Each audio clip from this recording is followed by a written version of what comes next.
Hello everyone, welcome back to our channel. ఈరోజు మనం discuss చేసుకోబోయే topic saffron bowl project. Saffron bowl project. Saffron అంటే కుంకుమ పువ్వు.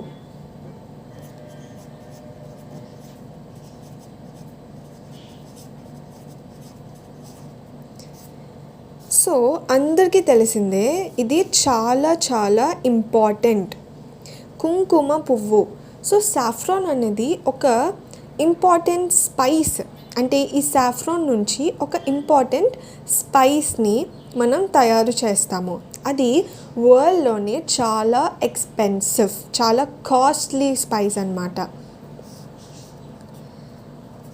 Spice costly.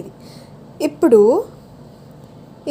ఈ కుంకుమ పువ్వులోని స్టిగ్మా అనేది మనకి కావాల్సిన పార్ట్. ఆ పువ్వులో స్టిగ్మా అంటే ఒక దారంలా ఉంటుంది పువ్వుకి. సో అంటే ఇప్పుడు పువ్వు తీసుకుంటే దాంట్లోపల దారంలా ఉంటుంది. దానితో మనం ఈ స్పైస్ని తయారు చేస్తాం. సో ఇది ఇంపార్టెంట్ పార్ట్. ఎందుకు అంటే స్పైస్ కావాలి. నెక్స్ట్, సాఫ్రాన్ అంటే మనకు జనరల్గా ఏం గుర్తొస్తుంది? జమ్మూ అండ్ కాశ్మీర్ గుర్తొస్తుంది. ఎందుకు అంటే సాఫ్రాన్ ఎప్పుడు అక్కడే పెరుగుతుంది కాబట్టి. సో ఇప్పుడు మన గవర్నమెంట్ ఏం చేసింది అంటే సాఫ్రాన్ జమ్మూ కాశ్మీర్లో మాత్రమే కాకుండా వేరే ప్లేసెస్లో కూడా పెంచడానికి ప్రయత్నిస్తుంది. కాబట్టి రీసెంట్గా ఇప్పుడు వార్తల్లోకి ఏమొచ్చింది అంటే అరుణాచల్ ప్రదేశ్ ఇంకా మేఘాలయాల్లో కూడా సాఫ్రాన్ పెంచడానికి అనువైన సూటబుల్ ప్లేసెస్ని కనుక్కున్నారు.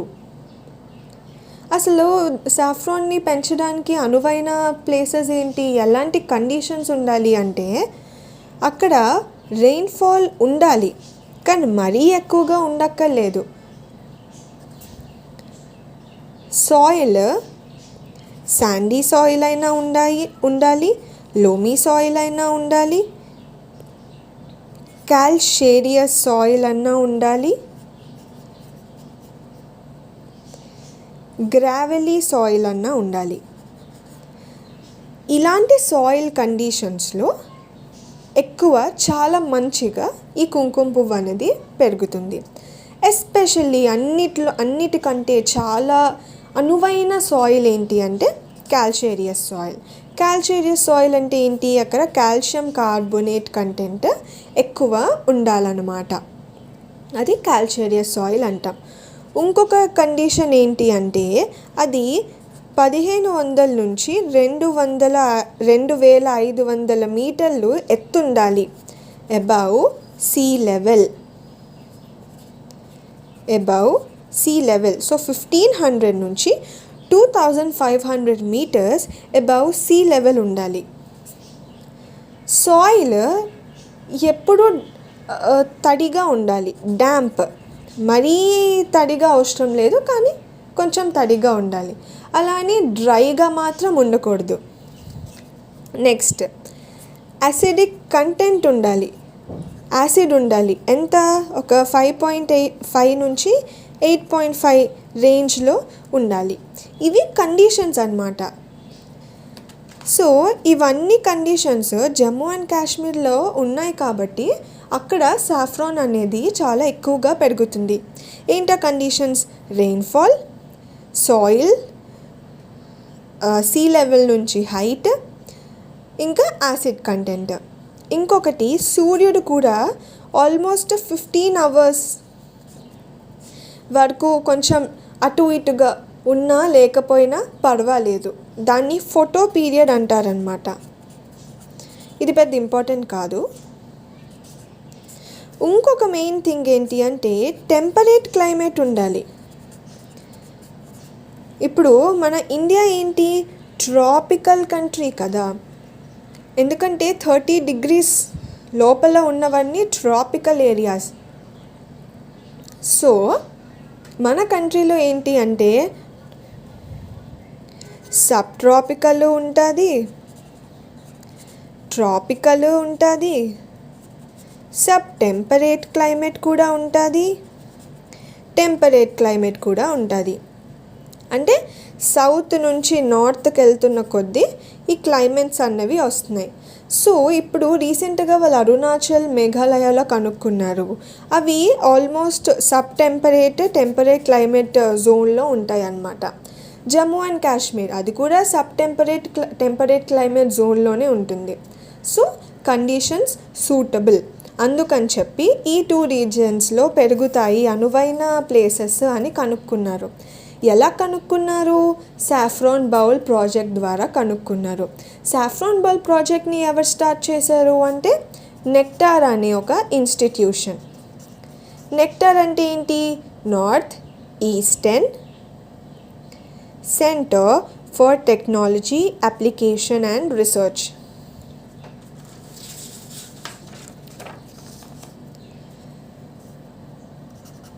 నెక్టార్ నార్త్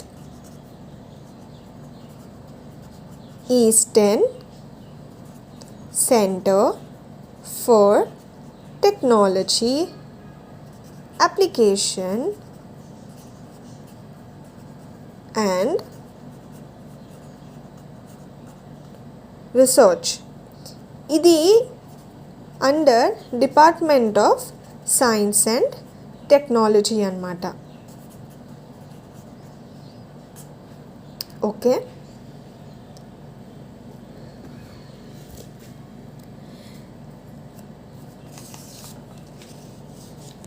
సో మీకు ఇప్పుడు దాకా అర్థమైంది కదా కండిషన్స్ ఏంటి, ఎందుకు అరుణాచల్ ప్రదేశ్, మేఘాలయాల్లో ప్లేసెస్ సూటబుల్గా ఉన్నాయి, ఆ ప్రాజెక్ట్ని ఎవరు స్టార్ట్ చేశారు, ఆ ప్రాజెక్ట్ పేరేంటి, అవన్నీ మీకు అర్థమయ్యాయి కదా. ఇప్పుడు సాఫ్రాన్ కోసం ఇంకొంచెం తెలుసుకుందాం. సాఫ్రాన్ అనేది పెరెన్నియల్ హర్బ్. పెరెన్నియల్ హర్బ్ అంటే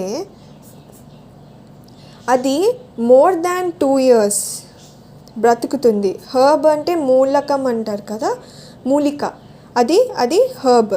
పెరెన్నియల్ అంటే మోర్ దాన్ 2 years వరకు అది బ్రతుకుతుంది. నెక్స్ట్ దీని ఫ్యామిలీ ఏంటి అంటే ఇరిడేషియే ఫ్యామిలీ. ఇది కూడా గుర్తుపెట్టుకోండి, ఎందుకంటే ఏమైనా స్టేట్మెంట్స్ వైజ్గా క్వశ్చన్స్ అడిగితే మీకు ఆన్సర్ చేయడానికి ఈజీగా ఉంటుంది. నెక్స్ట్ సాఫ్రాన్ ఎందుకు ఇంపార్టెంట్ అంటే టేస్ట్ పరంగా యాడ్ చేస్తారు, ఔషధం పరంగా వాడతారు, కలర్ కోసం వాడతారు. ఇలా ఇంకా వంటకాల్లో అదే టేస్ట్, ఎస్పెషలీ కాశ్మీర్ ట్రెడిషనల్ వంటకాల్లో సాఫ్రాన్ అన్నది ఒక చాలా ఇంపార్టెంట్ స్పైస్ అన్నమాట. నెక్స్ట్ ఇప్పుడు కాశ్మీర్లోని సాఫ్రాన్ చాలా ఎక్కువగా పెరుగుతుంది అన్నాం కదా.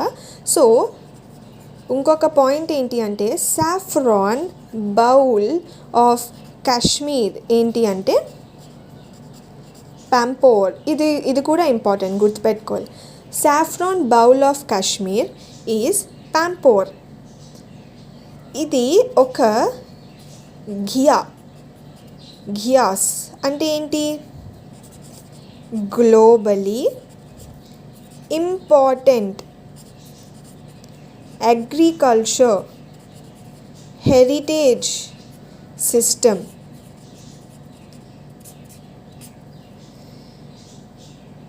ఇది జస్ట్ ఎలాగైనా గుర్తుపెట్టుకోవాలి ఇది. So saffron bowl of Kashmir is Pampore.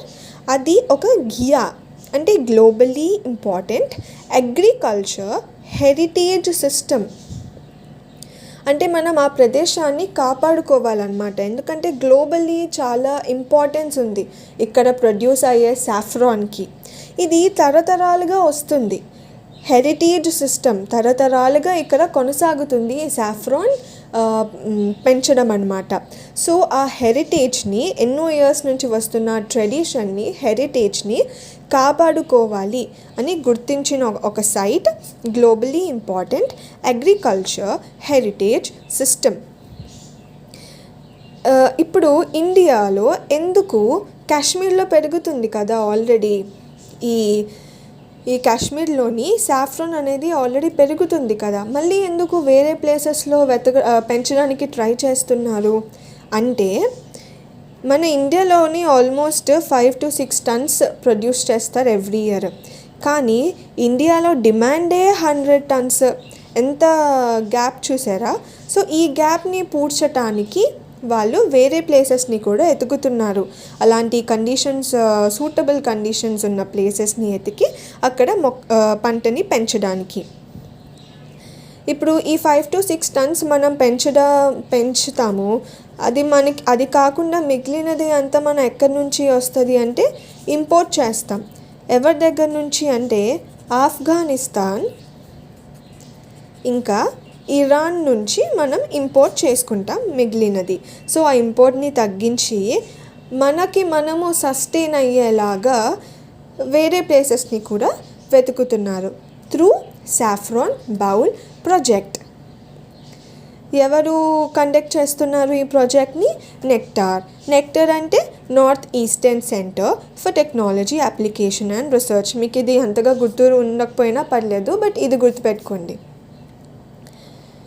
Okay, అంతే ఫ్రెండ్స్, ఇదే ఇంపార్టెంట్. ప్రిలిమ్స్ పాయింట్ ఆఫ్ వ్యూలో కానీ ఇంకేమైనా నార్మల్ ఎగ్జామ్స్ పాయింట్ ఆఫ్ వ్యూలో కానీ ఇంపార్టెంట్ అని నేను అనుకుంటున్నాను. ఏమైనా డౌట్స్ ఉంటే కింద కామెంట్స్లో అడగండి. Thank you for watching the video.